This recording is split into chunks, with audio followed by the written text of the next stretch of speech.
La PPMA Le Brochet-Moronnais vous remercie d'avoir répondu présent à cette journée départementale. Donc journée initialement prévue sur la rivière l'Adouef, parcours jeune que nous avons destiné au centre-bourg de Moreau. Et l'étang communal où on avait pensé faire une création de frayères pour la reproduction du poisson, mais pour des raisons administratives, nous n'avons pu réaliser cette journée donc sur ce site. Porté sur ce secteur de l'Yvel, avec l'affluent, le réseau, secteur qui, comme vous avez pu le constater, avait besoin d'une réhabilitation aussi. Donc je dirais merci à tous les riverains, propriétaires qui nous ont donné leur accord de venir travailler sur le cours d'eau. Merci à la communauté de communes pour son aide qu'elle a pu nous apporter.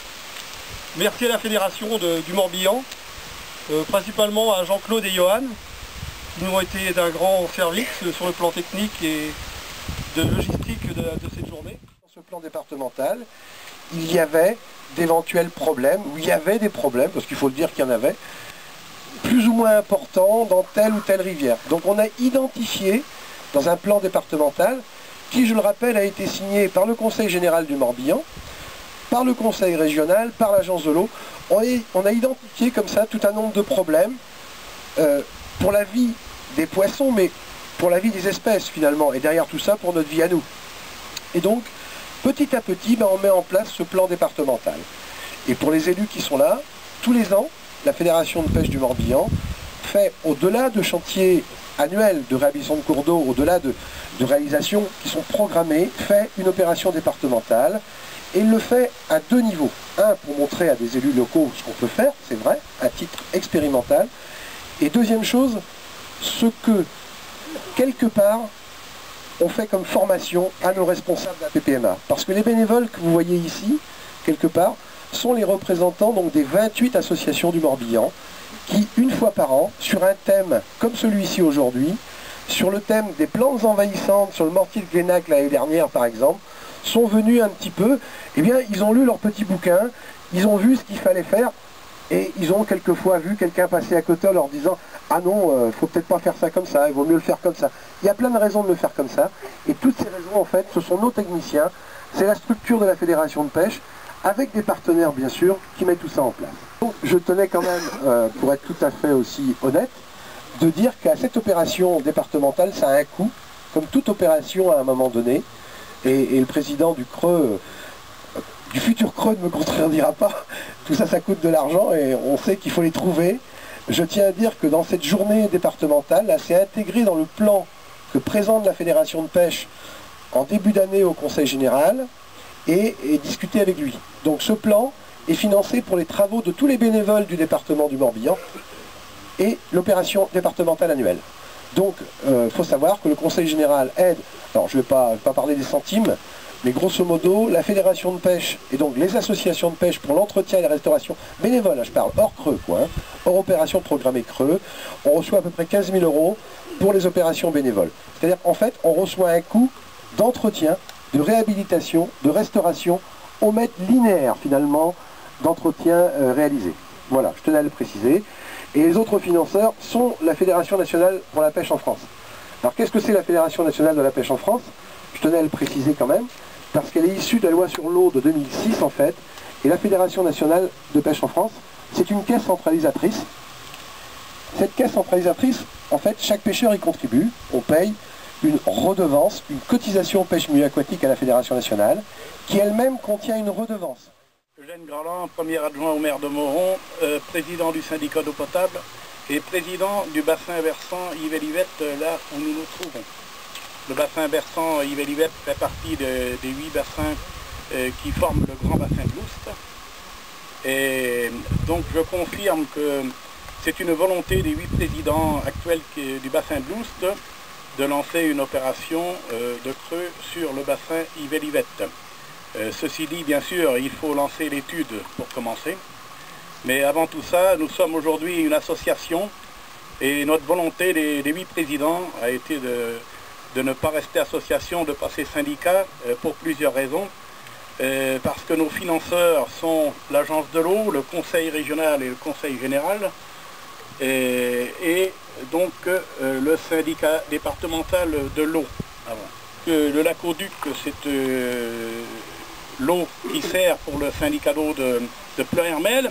Donc il y a une grosse usine et cette eau est bien transformée, ça fonctionne.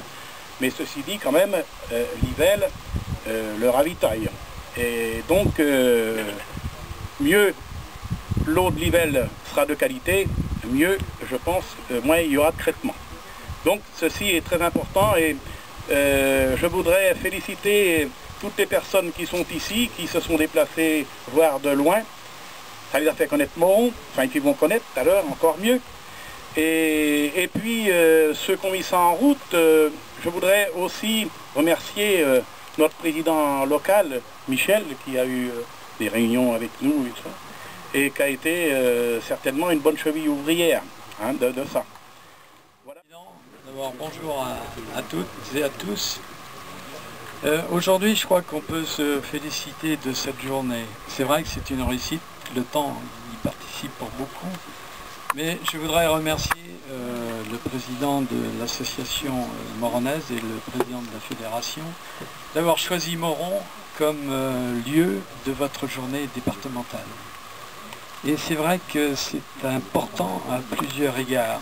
Tout d'abord par le travail qu'il y a à faire, parce qu'on l'a vu, il y a eu beaucoup de travail ce matin. Et je voudrais remercier tout le monde, tous ceux qui se sont déplacés, qui ont pour ce bénévolat. Et c'est très important, parce que c'est vrai qu'on a vu qu'il y avait quand même beaucoup de travail. Et je pense la deuxième chose que je voudrais souligner, c'est l'aspect formation de ces journées. Parce que pour nous tous, on a besoin, et je crois que c'est notre devoir en tant qu'élus, de démultiplier tout ce que l'on peut voir et entendre et dans les discussions qu'on a avec vous. Parce que je pense que c'est des actions spécifiques et personnellement, je ne suis pas tous les jours à parler du milieu aquatique. Et pour nous, c'est très formateur et c'est à nous de démultiplier tout ça. Une chose que je voudrais souligner aussi, c'est la concertation qu'il y a entre toutes les instances qui travaillent dans le domaine de l'eau et dans le domaine de l'environnement. Tant au niveau technique, puisqu'on voit que tout le monde prend conscience et tout le monde met des actions en place. Je pense à ce que vient de dire le président du syndicat d'eau. Hein. Et le deuxième aspect, c'est la participation financière des collectivités territoriales dans ce domaine. Donc on peut penser que tout le monde a pris conscience du travail qu'il y a à faire dans ce milieu. Je suis originaire de Loyat, donc Yvel passe à Loyat, mais j'habite aussi Néant-sur-Yvel, donc Yvel passe aussi dans ma commune. Donc je tenais particulièrement à féliciter tout le monde qui se sont donnés pour ce nettoyage, parce que je trouve que c'est important. C'est important pour tout le monde, parce que tout le monde a besoin d'eau. Et donc je ne vais pas continuer des grands discours, parce que je pense que M. Graland et M. Perrochot ont déjà tout dit. Je terminerai simplement pour dire que c'est une forte opération, puisque pour moi l'eau c'est la vie.